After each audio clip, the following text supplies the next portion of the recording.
طالبانو ولې له افغان حکومت سره چل وکړو؟ آیا طالبان بیا نه غواړي چې صلح وشي؟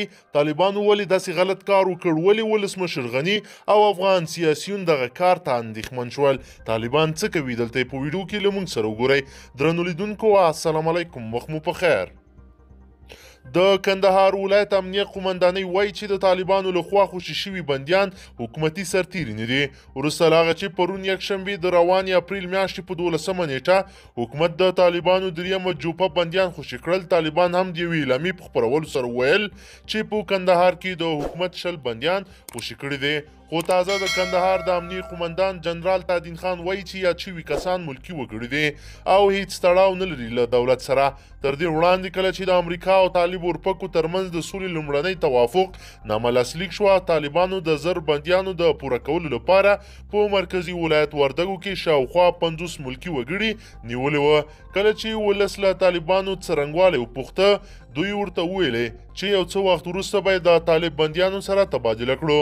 دا په داسې حال کې ده چې تر دې دمه د حکومت لخوا شاوخوا 315 طالب اورپکي خوشي شوي دي او تېره ورځ د دغې ولسوالۍ ډلې د قطر دفتر ویان سهیل شاهین په یو ټویټ کې ویلي وو چې دوی هم د حکومت 20 بندیان په کندهار کې د سره صلیب کمیټې ته سپارلي دي. تېره ورځ دغه کمیټې ولایتي دفتر هم د بندیانو ورسپارلو پخلی وکړ.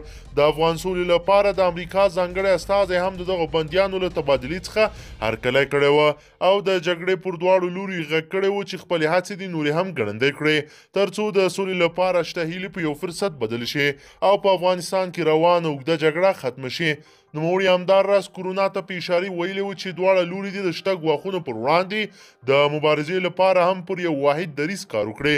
زلمی خلیلزاد وروسته له هغه خپل غبرګون وښود چې تېره ورځ طالبانو په لومړي ځل د ملي ځواکونو په نوم 20 بندیان خوشي او سره صلیب ولایتي کمیټې ته تسلیم کړل. تر دې دمخه هم ځینو حکومتي چارواکو ویلي وه چې له طالبانو سره په بند کې هیڅ دولتي سرتیري او بندیان نشته دي. کوم کسان چې دوی مخکې بندیان کړي وو یا د حکومت لخوا راخوشي شول او یا خپله طالب اورپکو صحرایي محکمه کړل. د کندهار امنیې قومندان وایي چې په یادو شویو 20 کسانو کې یوازې یو یې پولیسو کې دنده کړې، خو هغه هم وړاندې تر دې چې طالبان یې بندي کړي خپله دنده خوشي کړې وه.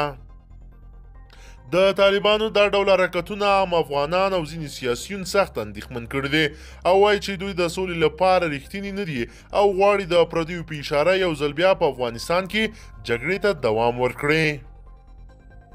درنو لیدونکو که چیرې غواړئ چې ورته تازه او مهمو پیښو څخه ځان ډېر ژر او په لنډو کې خبر کړئ، زموږ چینل د سره سبسکرایب کړئ او ویډیو د سره حتما لایک کړئ. تر بلې ویډیو مو په لوی رب سپارمه.